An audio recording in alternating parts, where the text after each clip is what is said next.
나경원 의원입니다. 이른바 패스트트랙 사건. 재판이 시작된 지 6년 가까이가 됐습니다. 오늘 국민의힘 중진 의원들에게는 정말 운명의 날이기도 했고요. 오늘 패스트트랙 충돌 사건, 피고인 전원에게 유죄 선고가 내려졌지만 일단 현직 의원 모두 의원직 상실형은 피했습니다.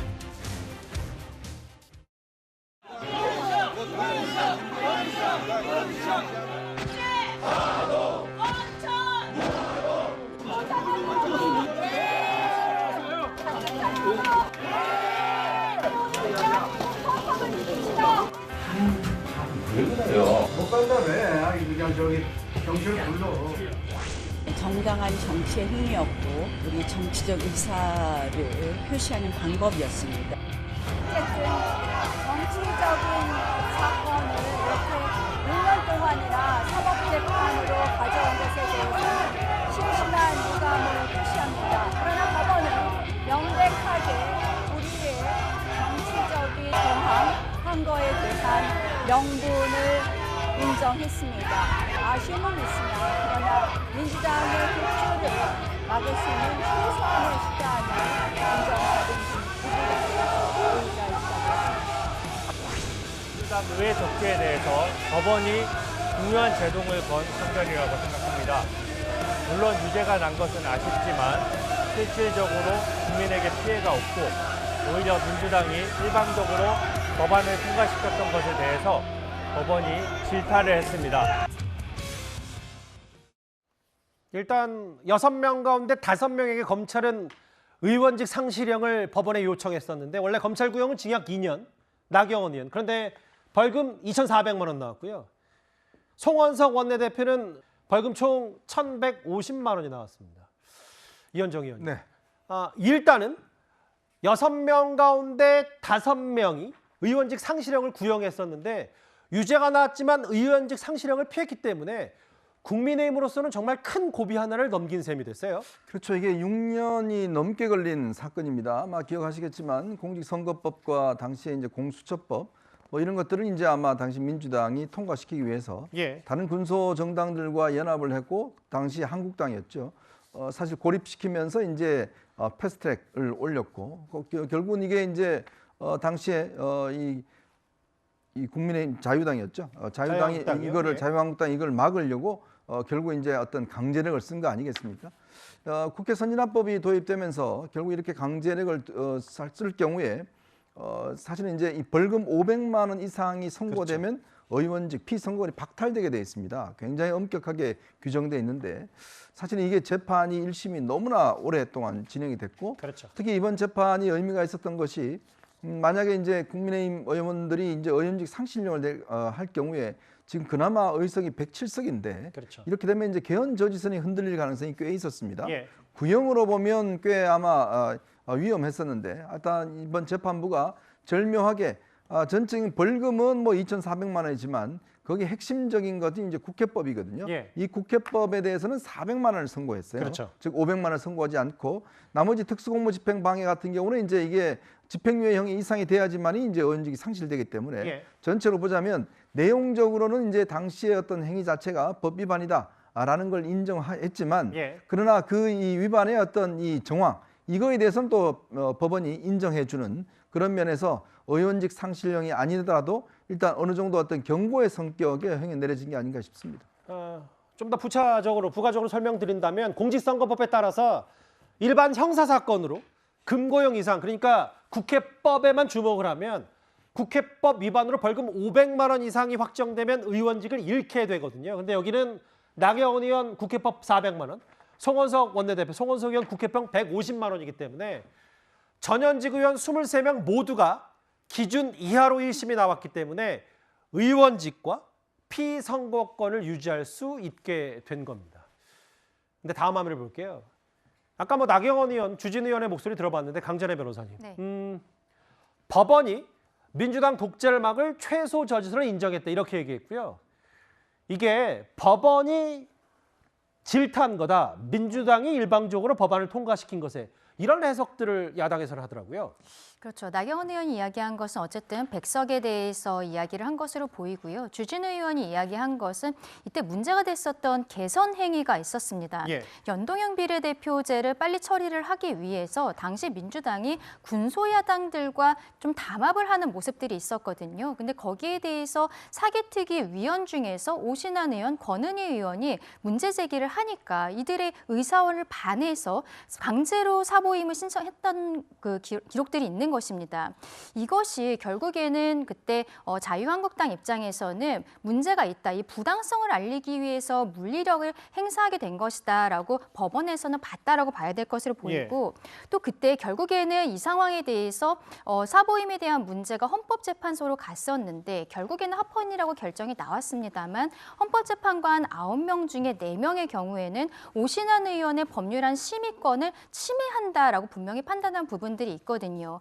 이러한 기록들이 있기 때문에 이번에 양형 이유에서 결국에는 500만 원이 되지 않는 형으로 선고를 한 것이 아닌가 싶습니다. 근데 이제 물론 유죄가 나왔습니다만 국민의힘으로서는 큰 고비를 넘은 뭐 웃을 수도 있는 상황 아니냐 정치적으로는 그런 얘기를 합니다만 장유 변호사님 법적으로 1심 양형 이유를 좀 읽어볼게요. 피고인들이 쟁점 법안 개선행위 문제점 공론하는 정치적 동기로 범행했다. 당시 위헌 위법 의무를 품었다는 주장이 전혀 근거 없다고 볼 수는 없다. 그러니까 국회 의사결정 방침을 의원들이 스스로 위반한 사례다. 이렇게 일침은 했어요. 예, 그러니까 법원이 여기에서 꾸짖 쓴 건 만약에 정말 민주당만을 질타하는 거였으면 국민의힘 의원분들 기소되신 분들 무죄 받았겠죠. 그 전에 양형과 관련해서는 항상 이 유리한 점, 불리한 점을 같이 법원에서는 둡니다. 지금 말씀 주셨다시피 그 당시에 왜 이런 물리력 행사를 했다라는 그 피고인들의 항변 내용을 이 법원이 적시를 한 거고요. 불리한 사정은 본인들이 이런 법을 만들어 놓고 스스로 지키지 않았다는 겁니다. 물리력을 행사하고 최입의 의원을 감금한 사실도 인정이 됐어요. 이런 행동은 비난 가능성이 매우 높다라고 법원이 질타하고 있습니다. 예. 이런 양면이 있는데 마치 뭐 두둔한 것처럼 그러면서 정치적 항거에 대해서 법원이 손을 들어준 것처럼 하는 건 완전 아전인수격의 해석이고요. 이게 기본적으로 정치 영역의 문제는 사법부로 가져가는 걸 극히 자제해야 됩니다. 그러니까 나경원 의원이 의제로 좀 던졌습니다만 공소 취소나 이런 것도 열어두고 논의해 볼 수 있는 거예요. 예. 그리고 사법 자제를 했기 때문에 이걸로 의원직까지 막 박탈하는 것은 좀 너무하다라는 그런 어떻게 보면 그런 판단이 법원으로부터 나왔던 건데 이런 부분을 정쟁의 수단으로만 삼는 건 좀 안타깝게 생각합니다. 뭐 일단 그럼에도 법원이 일당 독재를 좀 막으라는 취지의 얘기를 했다는 해석을 나경원 의원이 했어요. 이게 어쨌든 검찰이 구형한 것보다 현저히 낮은 양형이 나왔기 때문에요. 검찰이 항소할지 여부를 두고도 큰 관심입니다. 최근에 이례적인 대장동 항소 포기 사태와 지금 정치권이 맞물린 상황이기도 하기 때문일 겁니다. 구형량보다 현격히 낮은 형량에 대해서는 법원의 판결을 존중하면서도 유감스럽다는 입장을 이미 표한 바가 있습니다. 이 문제에 대한 항소의 여부는 검찰이 잘 판단할 것으로 생각합니다. 이번 구형도 지나치게 과도했습니다. 정부 여당이 문제점을 지적하고 있는 우리 나경원 대표에 대해서 찍어서 징역 2년이라는 말도 안 되는 구형을 했습니다. 실제 구형량과 선고량의 차이가 엄청나게 많이 났고 국민들에게 7,800억의 돈을 훔쳐간 김만배 일당에 대해서는 그 피해가 빤히 보이는데도 그 사람들을 재벌 만들어 가면서까지 신중한 결정이라는 말로 여러 차례 압박을 해서 결과적으로 항소를 포기시켰습니다. 항소 제기 여부에 대해서 좀 지켜보고 종합적으로 판단하도록 하겠습니다. 아마 국민의힘의 법률위원장이기 때문에 주진우 의원이 여러 목소리를 냈는데 일단 최진봉 교수님, 뭐 해프닝이라면 해프닝일 텐데 한번 자막을 볼까요? 그 박주민 의원이 SNS에 나경원 의원직 상실형 SNS에 올렸다가 썼다 집었고 물론 뭐 단순히 다른 뉴스를 보다가 혹은 헷갈려서 그럴 수도 있겠지만 이걸 두고 또 뭐 개혁신당 사무총장 이기인 사무총장은 또 제대로 무슨 벌금인지 구분 좀 하시라 이런 작지 않은 해프닝도 하나 있었어요. 그러니까 아마 이제 뭐 빠르게 어떤 의사를 전달하려는 의도를 가지고 SNS 글을 올렸을 수 있죠. 천자는 뭐 2,400만 원 예컨대. 그러면 이제 보통은 500만 원 이상이니까 그랬을 첫 번째 뭐 그럴 가능성이 있고, 두 번째는 이제 뭐 공직선거법 같은 100만 원 이상이면 이제 의원직이 상실이 되니까 이게 지금 패스트트랙 관련된 부분이기 때문에 이거는 그 국회 선진화법 관련된 건 500만 원 이상이 되거든요. 그렇죠. 근데 그런 부분이 좀 헷갈릴 수 있다고 생각해요. 예. 처음에 속보들이 나오는 걸 보면서 이게 명확하게 구분이 안 된 상태에서 벌금 얼마가 나왔다 이렇게 했을 때 아마 그것만 가지고서 하지 않았나 하는 개인적인 생각이고요. 혹시 저 너무 의원직 상실형을 바라다가 속내를 들킨 건 아닌지 모르겠어요. 뭐 우스갯소리. 그런 건 아니라고 보고 예. 이제 민주당의 지지자들은 의원직 상실형 나올 가능성에 대해서 예견하고 있었기 때문에, 그렇게 생각하는 분들이 있었기 때문에 아마도 예. 박지원 의원도 그걸 빨리 전달하려고 하는 의도가 있어서 아마 이 전달하는 과정에서 뭐 이게 정확하게 다 모든 걸 파악하지 않은 상태에서 기사만 보고 올린 것 같아요. 그래서 예. 아마 이걸 바꾼 것 같은데 뭐 충분히 이해되는 부분이라는 생각이 들고요. 뭐 의도적으로 그렇게 했다고 저는 보지는 않습니다. 일단 의원직 상실형은 피했고 그 국민의힘으로서는 의원 수가 지금 100석을 간신히 넘겼기 때문에 이 부분에 대한 정치적인 함의, 뭐 개헌 저지서 여러 가지 것도 좀 얽히고 설켜 있거든요. 이현정 의원님. 네. 근데 이제 항소 포기할 거냐 말 거냐 이게 지금 대장동 이슈와 함께 같이 묶어버리면서 더 큰 문제로 다가왔어요. 그렇죠. 그럼 이거 보고받은 정성호 법무장관은 어떻게 이야기할까요? 신중하게 판단하라 이야기를 할까요? 그냥 대충 판단해라 이렇게 이야기를 할까요? 예. 그게 제일 관심이고, 특히 이번에 이제 새로운 검찰 지도부가 나왔지 않습니까? 특히 이제 박철우 서울중앙지검장, 물론 이게 이제 남부지검에서 한 거지만 중앙지검장 같은 경우는 본인이 이 항소 포기 해라 라는 그런 지시를 내렸던 그런 사람이에요. 자, 따지고 놓고 보면 그 사건은 굉장히 그 돈이 크게 걸렸던 사건이고 중대한 사건이었습니다. 자, 그럼에도 불구하고 검찰은 재판이 잘 됐다. 지금 이 정성호 본부장을 그렇게 이야기했지 않습니까? 충분히 뭐 나왔다라고 이야기를 하면서 결국 항소 포기를 했어요. 자, 이번도 마찬가지로 그렇다면 그 기준에 따르면 항소 자제를 하라는 게 이재명 대통령의 지시사항이었지 않습니까?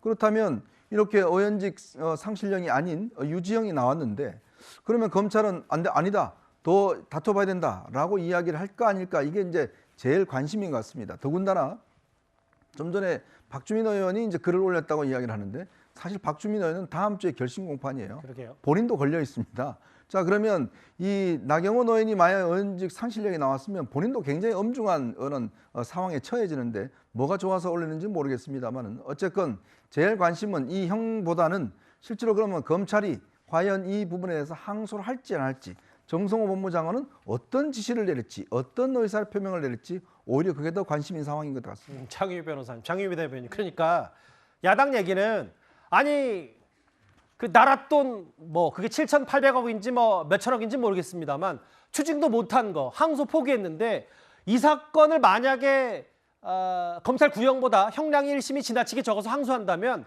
이거 그냥 야당 탄압 아니냐, 이게 지금 주진우 의원의 주장 같거든요. 그러니까 정치권의 이중자 때는 진짜 국민들이 알고 계시는 거예요. 뭐 민주당 역시 마찬가지고 국민의힘 역시 마찬가지인데, 국민의힘 주장에 따르면 이거는 뭐 100% 항소해야 되는 거 아닙니까? 검찰 구형량에 턱없이 못 미쳤으니까 법원 판단 한 번 더 받아봐야 되겠죠. 근데 저 개인적으로는 이게 그럼 번복 가능성이 있는가? 대장동도 마찬가지입니다. 7천억 하시는데요. 이거 추징된 전례 없어요. 이런 유사 사례에서. 그리고 민사로 충분히 할 수 있습니다. 그리고 다시 이 사건으로 돌아왔을 때 저는 개인적으로 이게 항소심에서 크게 다른 판단이 나올 가능성이 낮다라고 봅니다. 그럼 이 정부 들어서 법무부가 이런 어떤 비용을, 이것도 법률 절차를 계속 가져가는 것도 사회적 비용이기도 하고 당사자한테는 더 압박이 되니까요. 그럼 항소 자제하는 것도 검토할 수 있다라고 생각합니다. 이걸 자기네들이 걸려있는 피고인의 문제는 항소를 안 하는 게 정의라고 하고, 반대파일 때는 항소를 해야 된다라고 하는 거, 이거 너무 우습다는 생각이 들고요. 그냥 원리 원칙대로 보는 부분, 이제는 검찰의 시간 아닙니까? 이 부분과 관해서 검찰의 판단이 있을 겁니다. 그럼 이제 원래 원칙대로 하면 제가 장유미 대변인이 반론하는 건 아니고, 어쨌든 그게 뭐 대장동이든 이거든 항소는 둘 다 했었어야 맞는 거 아닌지. 과거에는 기계적으로 하긴 했었죠. 그런데 그게 정말 맞는지는 반성적 고려는 정말 있어야 된다고 생각합니다. 알겠습니다. 왜 그 반성적 고려가 대장동에 있었던 건지 그건 참 의문입니다. 그런 게 뭐 진작 다른 사건에 충분히 있을 수 있는데 왜 하필 그런 고민이 대장동 때 그렇게 심각하게 있었는지, 그게 국민들이 가지는 의문 아니겠습니까? 그 주진 의원 말고도 개혁신당 이준석 대표도 SNS에 이런 글을 올렸더라고요. 국민의힘 의원들에게 당선 유효형에 미치지 못하는 형이 선고됐습니다. 검찰이 항소하는지 항소를 자제하는지 보면 선명히 비교가 될 것 같습니다. 야권은 의원직 상실형 그 1심 선고 그 형량 그 자체보다 항소를 할 건지 말 건지에 좀 더 포커스를 맞춰서 여러 공방을 펼치는 것 같아요. 근데 다음 화면을 보겠습니다. 그 강지원 변호사님. 근데 여기서 끝이 아니라 여기에 민주당 의원들도 패스트트랙 관련 이게 의원직을 유지했고 지금 박범계 의원 그리고 박주면 의원도 지금 곧 결심 공판이 예정이 돼 있는데 어떻게 전망할 수 있을까요? 일단 민주당 측에서도 10명 정도가 이번 달 28일 결심 공판이 있고요. 그러면 그날 선고 기일이 정해지는데 아마도 빠르면 올해 안 아니면 내년 초 정도에는 선고가 있을 것으로 보입니다. 혐의는 역시 공동폭행의 혐의인데요. 근데 저는 어쨌든 국회법 쪽은 아닙니다만 공동폭행 이렇게 이런 특수적인 부분에 있어서는 오히려 국민의힘 쪽보다도 더 높게 나올 가능성들도 있겠다라고 생각을 합니다. 구형과 선고 마찬가지라고 생각을 하는데요. 왜냐하면 오늘 판결문에 있어서 양형 이유를 보았을 때는 앞서 제가 말씀드렸던 개선 행위의 부당성이라든지 이런 것들에 대해서 지금 재판부에서는 어느 정도 인정을 해주는 이야기들을 하고 있거든요. 국민의힘이 어떠한 물리적인 행위를 하게 된 이유에 있어서 수긍을 하는 부분들이 있는데 당시에 민주당과 군소 야당들이 야합을 해서 연동형 비례대표제를 하려고 했었던 것 여기에 대해서는 받아들이기 어렵다는 것이죠. 그렇다면 이러한 부분들 그러니까 말하자면 민주당 쪽에서 이러한 폭력을 행사했던 부분에 있어서는 정당성이라는 것이 전혀 없었다라고 생각을 합니다. 그렇기 때문에 이 부분은 오히려 구형과 선고가 더 높게 나올 가능성들도 있겠다 생각합니다. 알겠습니다. 국민의힘으로서는 유죄가 나왔지만 정치적 큰 위기는 면했다는 평가들이 많죠. 의원직 상실형을 피했다.